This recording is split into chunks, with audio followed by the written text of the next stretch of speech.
Hello दोस्तों, स्वागत है आप सभी का यथार्थ हिंदी एजुकेशन क्लासेस में, जिसमें हम पढ़ेंगे हिंदी साहित्य के महत्वपूर्ण बहुविकल्पी प्रश्न जो कि हिंदी टीजीटी पीजीटी के लिए काफ़ी इंपॉर्टेंट हैं। तो चलिए स्टार्ट करते हैं अपनी क्लास को। पहला प्रश्न है आज का, निम्न में कौन सी विशेषता भारतेंदु युग के साहित्य में नहीं है। यहाँ पर कुछ विशेषताएं दी गई हैं, जिसमें से एक कोई विशेषता भारतेंदु युग के साहित्य से संबंधित नहीं है। वह कौन सी है आपको बताना है।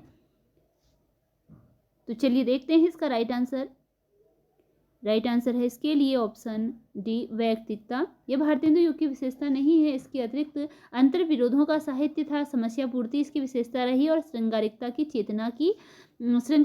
चेतना अर्थात कि श्रृंगारिक रचनाएं भी इसमें की गई, समस्या पूर्ति से संबंधित रचनाएं इसमें की गई और अंतर विरोधों का यह साहित्य रहा था।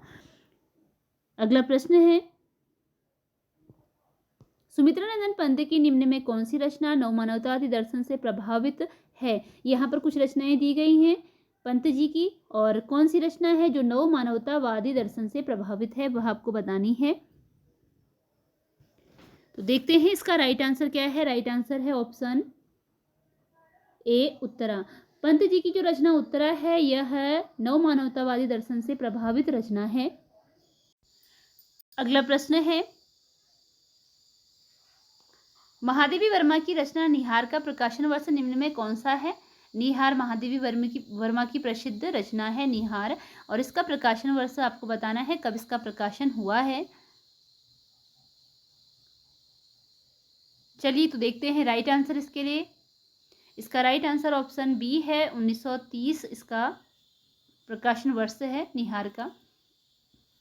निम्न में कौन सी रचना पहली छायावादी कविता मानी गई है। वह रचना बतानी है जो कि पहली छायावादी कविता, ठीक है, कविता यह पर बात हुई है, कविता की, काव्य संग्रह की बात नहीं हो रही है, कविता की बात हो रही है।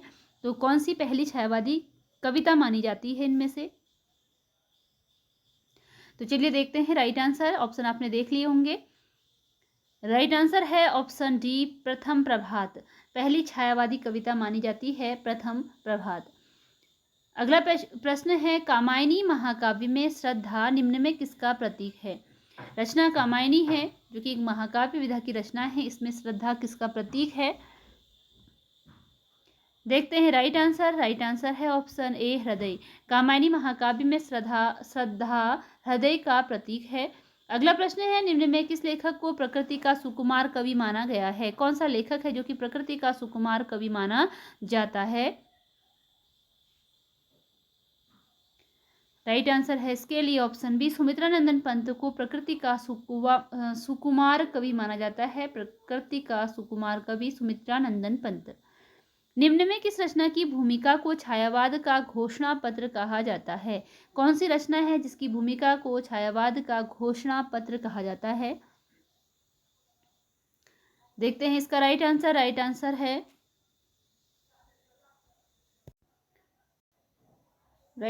इसके लिए ऑप्शन बी, पल्लव। जो पल्लव रचना है इसे छायावाद का घोषणा पत्र कहा जाता है।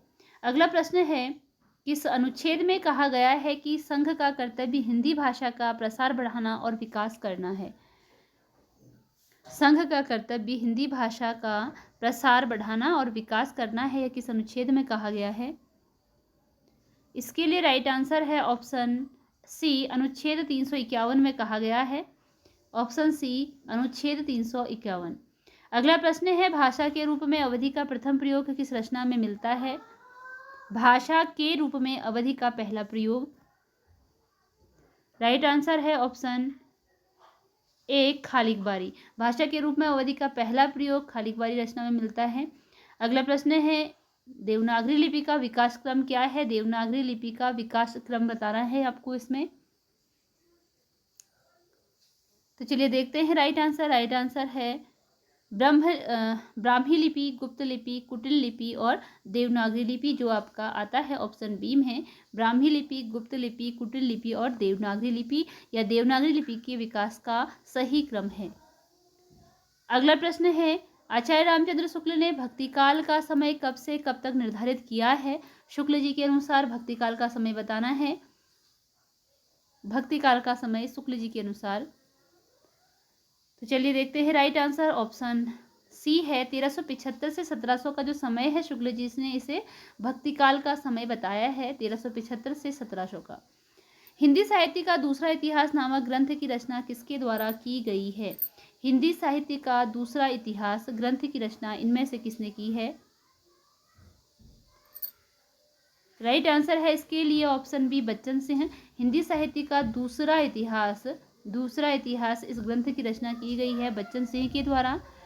अगला प्रश्न है शिव सिंह सरोज साहित्य इतिहास ग्रंथ का प्रकाशन वर्ष निम्न में कौन सा है? शिव सिंह सरोज जो साहित्य इतिहास ग्रंथ है, इसका प्रकाशन वर्ष इनमें से कौन सा है? देखते हैं राइट आंसर है ऑप्शन डी 1883 ईस्वी। शिव सिंह सरोज का जो प्रकाशन वर्ष है वह 1883 ईस्वी है। अगला प्रश्न है मिश्र बंधु विनोद में कितने कवियों को शामिल किया गया है? मिश्र बंधु विनोद जो रचना है इसमें कितने कवियों का वर्णन मिलता है? राइट आंसर है इसके लिए 4591 कवियों का वर्णन मिलता है मिश्र बंधु विनोद में रचना में, जो कि एक साहित्य इतिहास ग्रंथ है। स्वयंभू हिंदी के सर्वोत्तम कवि हैं, यह कथन निम्न में किस विद्वान का है? किस विद्वान ने स्वयंभू को हिंदी का सर्वोत्तम कवि माना है? राइट आंसर है इसके लिए ऑप्शन ए राहुल सांकृत्यायन ने कहा है कि स्वयंभू हिंदी के सर्वोत्तम कवि हैं। अगला प्रश्न है हरप्रसाद शास्त्री ने बौद्धगान और दोहा नाम से निम्न में से किन रचनाओं का संग्रह किया? किनकी रचनाओं का संग्रह किया बौद्धगान और दोहा के नाम से? इसके लिए राइट आंसर है ऑप्शन सी सिद्धों का। जो सिद्धों की रचनाएं थी इनका संग्रह हरप्रसाद शास्त्री ने बौद्धगान और दोहा नाम से किया। अगला प्रश्न है हजारी प्रसाद द्विवेदी ने गोरखनाथ का समय बताया है। हजारी प्रसाद द्विवेदी जी ने गोरखनाथ का समय कब बताया है? ऑप्शन दिए गए हैं, सही आंसर का चुनाव करना है आपको। तो देखते हैं इसका राइट आंसर ऑप्शन सी है 9वीं शताब्दी। गोरखनाथ का समय द्विवेदी जी के द्वारा 9वीं शताब्दी माना गया है। पृथ्वीराज रासो की रचना चंद्रबरदाई ने की, परंतु इसको पूर्ण किया उनके पुत्र। अर्थात कि जो पृथ्वीराज रासो है चंद्रबरदाई की रचना, यह पूर्ण नहीं की गई थी चंद्रबरदाई के द्वारा। इसको किसके द्वारा पूर्ण किया गया है? वह उनका पुत्र है। तो वह कौन है? यहाँ ऑप्शन में से आपको सेलेक्ट करना है। देखते हैं इसका राइट आंसर ऑप्शन बी है जलहर ने पृथ्वीराज रासो को उनकी चंद्रबरदाई के पुत्र जलहर ने पूरा किया था। विद्यापति को भक्त कवि मानने वाले निम्न में कौन विद्वान हैं? विद्यापति को अलग अलग विद्वानों के द्वारा अलग अलग रूपों में स्वीकार किया गया है। जैसे किसी ने भक्त कवि, श्रृंगारिक कवि इस तरीके से स्वीकार किया है। तो भक्त कवि मानने वाले इनमें से कौन विद्वान है? किसने इन्हें भक्त कवि माना है? राइट आंसर है ऑप्शन ए बाबू ब्रजनंदन सहाय ने विद्यापति को भक्त कवि के रूप में स्वीकार किया है, बाबू ब्रजनंदन सहाय ने। अगला प्रश्न है ढोला मारूरा दोहा रचना मूलतः रचित थी। जो ढोला मारूरा रचना थी वह मूलतः किस छंद में रचित थी? कौन सा छंद उसमें किस छंद में उसकी रचना हुई थी? देखते हैं इसका राइट आंसर है ऑप्शन ए दोहा छंद में इसकी मूल रूप से रचना हुई है, लेकिन बाद में इसमें चौपाई छंद भी जोड़ दिए गए हैं, क्योंकि यह मूल रूप इसका पूर्ण रूप नहीं था इसमें, तो कुछ चौपाई छंद जोड़ दिए गए हैं बाद में इस रचना में। अगला प्रश्न है कबीर की वाणी का संग्रह बीजक नाम से निम्न में किसके द्वारा किया गया? कबीर की वाणी का संग्रह हम बीजक नाम से देखते हैं, जिसमें साखी शबद रमैनी आते हैं। तो उनका संग्रह किसके द्वारा बीजक के नाम से किया गया था? इसमें से देखते हैं इसका राइट आंसर है ऑप्शन सी धर्मदास ने बीजक नाम से कबीर की वाणी का संग्रह किया था, यानी कि उनकी रचनाओं का संग्रह किया था। हिंदी भक्ति काव्य का प्रथम क्रांतिकारी पुरस्कारकर्ता कबीर है, यह कथन निम्न में किसका है? तो हिंदी भक्ति काव्य का पहला क्रांतिकारी पुरस्कर्ता कबीर को किसके द्वारा माना गया है? राइट आंसर है इसके लिए ऑप्शन बी बच्चन सिंह ने कहा है, यह कथन बच्चन सिंह का है। अगला प्रश्न है युगदीप के लेखक हैं, रचना है युगदीप, इसके लेखक बताने हैं आपको। राइट आंसर है इसके लिए ऑप्शन डी उदय शंकर भट्ट की रचना है युगदीप, उदय शंकर भट्ट की रचना है। अगला प्रश्न है आचार्य रामचंद्र शुक्ल ने एडमिन अर्नोल्ड के काव्य लाइट ऑफ एशिया का किस भाषा में अनुवाद किया है? तो शुक्ल जी ने लाइट ऑफ एशिया का किस नाम से, किस भाषा अनुवाद किया है? लाइट ऑफ एशिया इनकी जो रचना थी। इसके लिए राइट आंसर है ऑप्शन सी, ब्रज भाषा में शुक्ल जी ने इसका अनुवाद किया है। निम्न में कौन सी रचना सियाराम शरण गुप्त की नहीं है? वह रचना जो कि सियाराम शरण गुप्त जी की नहीं है, ये बतानी है।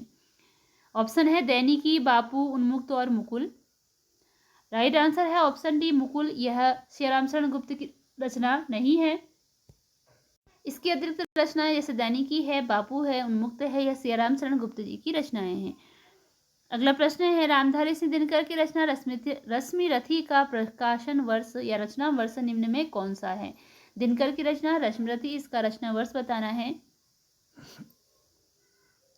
राइट आंसर है इसके लिए ऑप्शन सी, 1952 में इसकी रचना हुई है रश्मि रथी की। अनंत के पथ पर किसकी रचना है? रचना का नाम है अनंत के पथ पर, इसके रचनाकार बताने हैं। राइट आंसर है इसके लिए ऑप्शन बी, हरिकृष्ण प्रेमी की रचना है अनंत के पथ पर। मार प्यार की थापें किस प्रगतिवादी लेखक की रचना है? मार प्यार की थापें किस प्रगतिवादी लेखक की रचना है? राइट आंसर है इसके लिए ऑप्शन ए, केदारनाथ अग्रवाल की रचना है मार प्यार की थापें।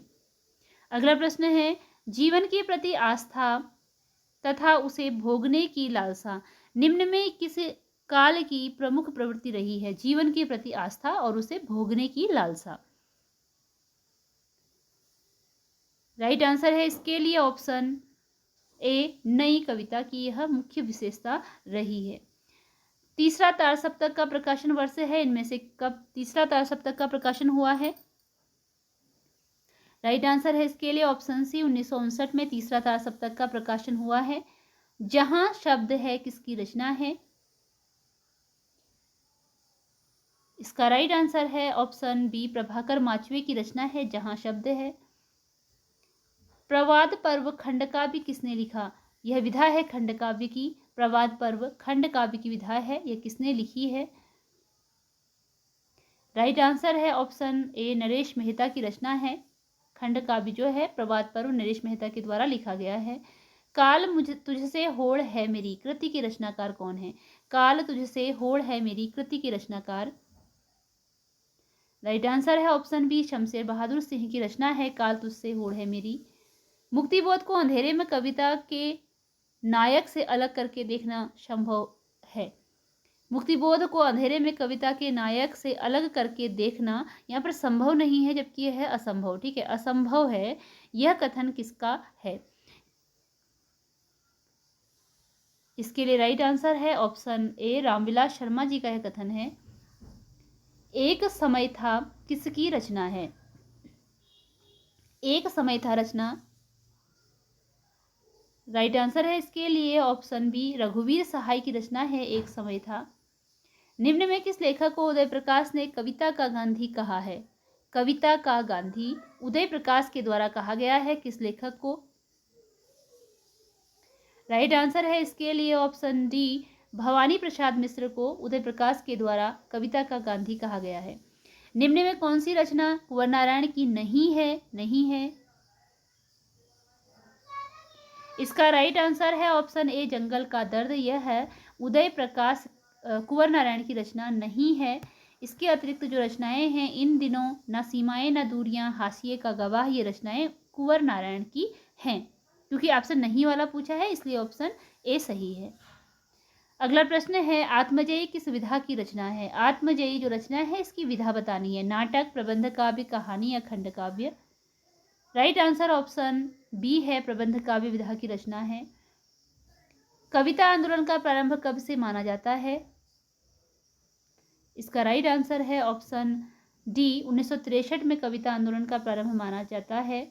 दुष्चक्र में सृष्टा निम्न में किस लेखक की रचना है? इसके लिए राइट आंसर है ऑप्शन बी, वीरेंद्र डंगवाल की रचना है दुष्चक्र में सृष्टा।